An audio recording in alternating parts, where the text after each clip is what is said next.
दोस्तों नमस्कार, मैं आपका दोस्त मनोज कुमार मिश्रा, एक फिलोसोफर और एस्ट्रोलॉजर। मैं आप सभी लोगों का अपने YouTube channel astro aura world में हार्दिक स्वागत करता हूं और आप सभी लोगों से रिक्वेस्ट करता हूं कि अगर आप लोग अभी मेरे चैनल पर नए हैं तो चैनल को जरूर सब्सक्राइब करें।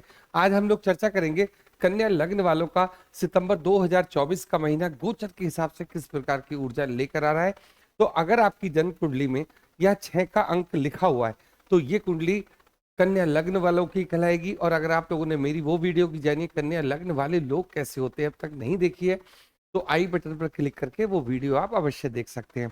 तो देखिए, आपके लग्न का जो लग्नेश है वह है बुध। तो सबसे पहले परिवर्तन बुध में ही हो रहा है। ये बुध 5 सितंबर को कर्क राशि से निकलकर सूर्य के पास मतलब सिंह राशि में आ जाएंगे और 24 सितंबर को ये सिंह राशि से निकलकर अपनी ही राशि कन्या राशि में आ जाएंगे। बात करते हैं सूर्य की। सूर्य 17 सितंबर को कन्या राशि में आ जाएंगे और शुक्र 19 सितंबर को कन्या राशि से निकलकर तुला राशि में मतलब अपनी राशि में आ जाएंगे। अब बात करते हैं मंगल की। पूरे महीने मंगल हमारे 10th हाउस में रहेंगे यानी कि मिथुन राशि में रहेंगे। और बुध गुरु की बात करते हैं तो पूरा महीना बुध वृषभ राशि में गोचर करते रहेंगे, राहु मीन राशि में गोचर करते रहेंगे और केतु कन्या राशि में इस पूरे महीने गोचर करते रहेंगे। बात कर लेते हैं हम शनि की, जो आपके 6th हाउस में चल रहे हैं। अपनी ही राशि कुंभ राशि में शनि वक्री पोजीशन पे चलते रहेंगे। अब देखिए, इसके बाद हम लोग चर्चा करेंगे डेट वाइज प्रिडिक्शन की। तो 1 तारीख 15 से 16 टाइम फॉर चिल्ड्रेन है, बच्चों की तरफ ध्यान देने का समय है। 2 से लेकर 4 तक 17, 18 और 30 खर्चे वाला समय है। 5 और 6 19 से लेकर 20 तक लव एंड रोमांस का टाइम है। अगर बात करते हैं 7 से लेकर 9 तक 20, 21 और 22 तक इन्वेस्टमेंट का समय है। और 10 से लेकर 11 और 23 से लेकर 29 तक का गुड टाइम है। 12 से 14 तक कोई भी प्रॉपर्टी अगर आपको खरीदनी है तो आप खरीद सकते हैं। 24 से लेकर 26 तक थोड़े हेल्थ इश्यूज देखे जाते हैं। अब देखिए, लग्नेश इस समय जो हमारे बुध हैं हमारे 11th हाउस में चल रहे हैं, लेकिन क्या है कि ये मतलब थोड़ा कम एनर्जी लेवल पर नीच के बुध चल रहे हैं इस समय। अगर हम लोग बात करते हैं बुध की तो बुध 5 तारीख को अपना स्थान परिवर्तन करेंगे, लेकिन इस समय आपका लाभ का कार्य तो चलता रहेगा। जो भी आप सोचोगे आपको उसमें लाभ होगा, तरह तरह की बातचीत आप देखोगे। लेकिन इसमें क्या होता है कि कोई काम हम केवल सोचते ज्यादा है और उसको हम क्रियान्वित नहीं कर पाते, ये एक प्रॉब्लम रहती है हमारे साथ। अब जब बुध हमारे 5th मतलब कन्या राशि से कर्क राशि से निकलकर लियो के पास आ जाएंगे मतलब सिंह राशि में आ जाएंगे, तो ये सूर्य के साथ जो इनका कॉम्बिनेशन बनेगा ये बहुत ही अच्छा कॉम्बिनेशन बनेगा। जिस काम के प्रति आप सोचोगे पूरी तरीके से अपने को खपा कर काम करना, मतलब जो चीज जो टारगेट आपने सोचे हैं उसमें पूरी तरीके से लगकर आप काम करोगे। मेरा कहने का मतलब यहाँ ये है। अब बात करते हैं हम आपके प्रथम हाउस में केतु का और शुक्र का कॉम्बिनेशन। देखिए, शुक्र इस समय 19 तारीख तक क्या है अपनी लो एनर्जी लेवल या कहें कि हम नीच में चल रहे हैं, ठीक है, कोई बात नहीं। इस समय की जो ये कॉम्बिनेशन होता है ना शुक्र का और केतु का, तो मन में शुक्र 1st हाउस में आना, कहने का मतलब सिर्फ आप इतना समझिए कि जिससे भी हम प्यार करते हैं या जो भी जिसके साथ हम रहते हैं उसके प्रति थोड़ा सा हमारे पास ना विचार कैसे होंगे, नेगेटिव थॉट्स होंगे।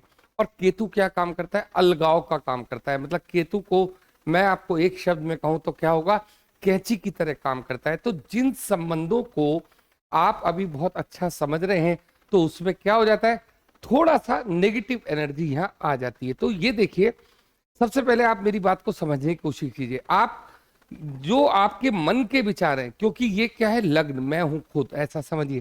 तो जब इस तरीके के थॉट्स हमारे आते हैं तो हमें किसी भी तरीके की किसी भी डिसीजन को लेने में जल्दबाजी नहीं करनी होती है।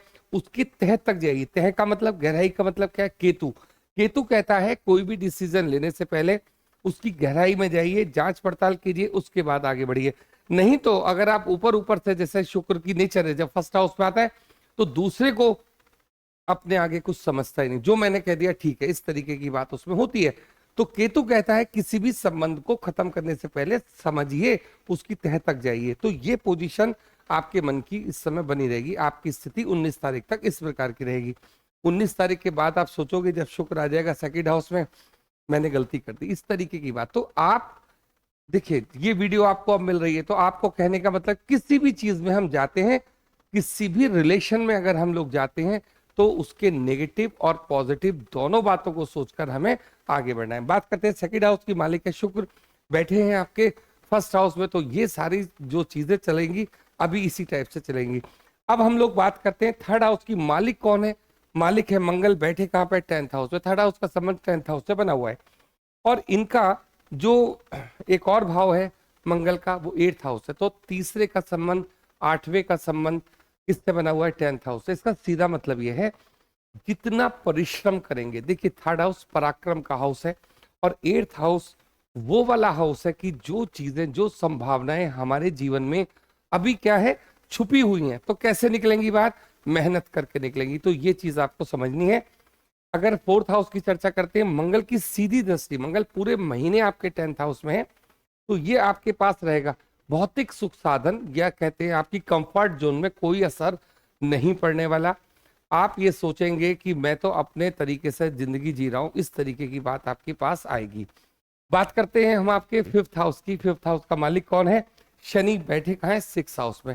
कंपटीशन का हाउस है, मतलब कंपटीशन के हाउस में 5th हाउस का मालिक जाना, खुद को प्रूफ करने का समय। मेरी बात आप समझिए, संघर्ष का हाउस कौन सा है? 6th house. संघर्ष करने के बाद ही व्यक्ति आगे बढ़ता है। 5th और 6th दोनों को एक साथ ले रहा हूं, इसके पीछे रीजन ये है कि जो हमारी इच्छाएं हैं वो कैसे पूरी होंगी, जब तक हम किसी काम को करने से पहले ये समझेंगे नहीं कि इसमें मेहनत कितनी करनी है, हम आगे कैसे बढ़ेंगे। ये सारी चीजें आपको 6th हाउस, बिना संघर्ष के आपको चीज मिलनी ही नहीं है। आप इसको समझना पड़ेगा, चाहे हमारा बिजनेस हो या हमारी जॉब हो। एकदम से अगर आप ये डिसीजन लोगे कि ये बिजनेस छोड़ के मैं दूसरा कर लूं, आप सक्सेसफुल होगे ही नहीं। कारण क्या है? जिस बिजनेस को आपने हाथ में लिया है उसको पहले पूरा कीजिए, काम को पूरा कीजिए। अगर आपको ये समझ में आ रहा है मेरी बात कि आप डिसीजन कैसे ले रहे हो, उसके दूर प्रोग्राम सोच के कि इसमें मुझे पहले फायदा नहीं हुआ था, अब भी नहीं होगा, नहीं, आप उसमें काम करेंगे, नई ऊर्जा के साथ काम करेंगे, आपको फायदा मिल रहा है।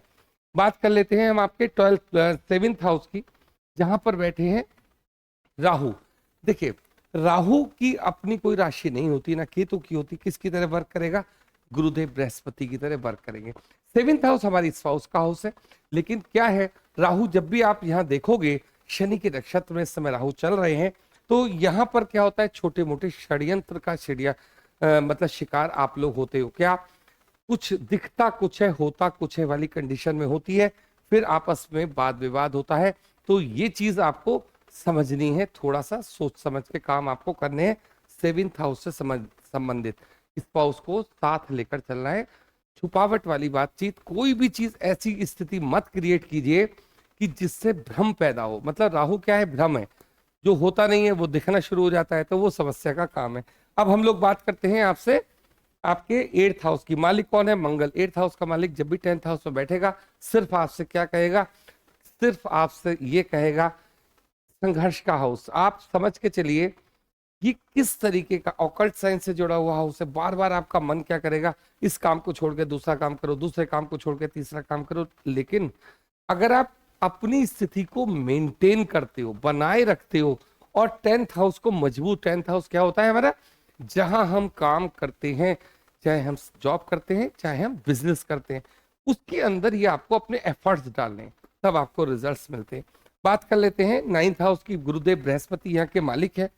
इसके अलावा अगर आपकी कुंडली में देखते हैं तो वो 4th हाउस के भी मालिक है, 7th हाउस के मालिक है। भाग्य भवन में बैठे हैं। भाग्य जागृत कब होता है? भाग्य जागृत होता है कर्म से। तो जब अच्छा कर्म करेंगे, अच्छा रिजल्ट भी मिलेगा। और गुरुदेव बृहस्पति यहाँ वैसे भी एक अच्छी पोजीशन को लिए हुए होते हैं। कहने का मतलब यह है, भाग्य आपका साथ है, केवल आपको क्या करना है? कर्म करना है। 10th हाउस की चर्चा करते हैं। मंगल जब 10th हाउस में आते हैं तो आप ये समझ लीजिए कि व्यक्ति के अंदर कार्य क्षेत्र, जो भी जिस जगह भी वो काम करता है, उसके अंदर एक गजब की एनर्जी देखी जाती है। गजब की एनर्जी देखी जाने का मतलब उसकी डिसीजन मेकिंग पावर, उसके काम करने का ढंग, मतलब एक नई तरीके की ऊर्जा उसके अंदर होती है। ऊर्जा का कारक भी अगर मंगल है तो गुस्से का कारक भी मंगल है। तो मेरा आपसे सिर्फ कहना यह है कि जो लोग आपके साथ काम करते हैं उनकी बात को भी आपको सुनकर आगे बढ़ना है। क्यों? क्योंकि ये बुध के घर में है। बुध के घर में होने का मतलब क्या है कि मंगल और बुध में बहुत अच्छा रिलेशन नहीं होता। कहने का मतलब कहा आपने कुछ, अर्थ उसका कुछ निकाला गया। तो ये चीज का भी आपको ध्यान अपने 10th हाउस में जहां काम करते हैं वहां रखना है। बात करते हैं 11th हाउस की। 5 तारीख तक अभी बुध हमारे थोड़ा नेगेटिव जोन में चल रहे हैं। तो डिसीजन लेने से पहले या जो आपके दोस्त हैं या जितने भी, एक आध दोस्त नहीं, 11th हाउस क्या है, हमारे सारे मित्र मंडली 11th हाउस से देखी जाती है। फुलफिलमेंट ऑफ डिजायर का भी हाउस है। लग्नेश भी हमारा बुध है। तो हमें जो इस समय अपने दोस्त बनाने, बहुत चुन के बनाने, मतलब ज्यादा लोगों जो हमारे दोस्त होंगे, आप ऐसा कर लो, आप ऐसा कर लो, सबकी राय अगर आप मानोगे तो कहाँ पड़ जाओगे, दिक्कत में पड़ जाओगे। तो इसलिए हमारे जो दोस्त हों इस समय, जो चुनिंदा दोस्त है, उनकी आप राय ले सकते हैं, बात कर सकते हैं और आप आगे बढ़ सकते हो। क्योंकि बुध की एनर्जी इस समय कम है। जब वहां पहुंचेंगे एनर्जी उनकी बढ़ती है। तो कहने का मेरा सिर्फ मतलब ये है, जिन दोस्तों से आप राय लो वो किसी ना किसी फील्ड के मास्टर होने चाहिए जिसमें आप उनसे राय लेने जा रहे हो। तो इस तरीके के दोस्तों को आपका चुनाव करना है।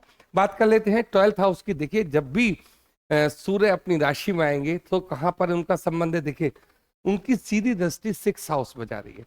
6ठा हाउस रोग ऋण शत्रु के साथ साथ हमारी जॉब का हाउस भी है, सेवाओं का हाउस भी है, संघर्ष का हाउस भी है। और वहां पर शनि बैठे हुए संघर्ष को बढ़ा रहे हैं। लेकिन सूर्य की दृष्टि जब वहां पड़ रही है, आप इस बात को समझिए, केवल आपको अपने मन में ये विश्वास रखना है कि जो काम मैंने हाथ में लिया है मैं उसको पूरा करके ही आगे बढ़ूंगा। अगर मैंने कोई बिजनेस चलाना है और मैंने ये सोचा कि चलिए ठीक है, इसमें मुझे ज्यादा लाभ नहीं हो रहा, तो आप छोटे से घाटे को देखकर ये बिल्कुल भी समझौता मत कीजिए कि उसको काम को छोड़ दिया और नया काम शुरू किया। नहीं, जिस काम को आपने पहले सोच लिया है उसमें आने वाली बाधाओं को दूर कीजिए। सूर्य की दृष्टि क्या कहती है कि उसी को एनलाइट कीजिए, उसी के ऊपर काम कीजिए, आपको सफलता मिलनी ही मिलनी है। जिन कन्या लग्न वाले लोग जो अभी विदेश वगैरह जाना चाहते हैं उनके लिए ये योग बहुत अच्छा काम करता है। अब देखिए, टोटल ओवरऑल अगर मैं आपसे बात करता हूं कि जिन लोगों को जॉब चेंज करनी है चेंज कर सकते हैं इस महीने, और जिन लोगों को अभी जॉब नहीं मिली है जॉब मिल जाएगी। लेकिन जिन लोगों की अभी मैरिज नहीं हुई है तो उनको थोड़ा सा अभी इंतजार करना पड़ेगा। तो अभी जब ऐसा समय आएगा मैं आपको उसके लिए बताऊंगा। तो आज के लिए इतना ही। आप लोगों ने इतना समय दिया उसके लिए बहुत बहुत धन्यवाद। Thank you.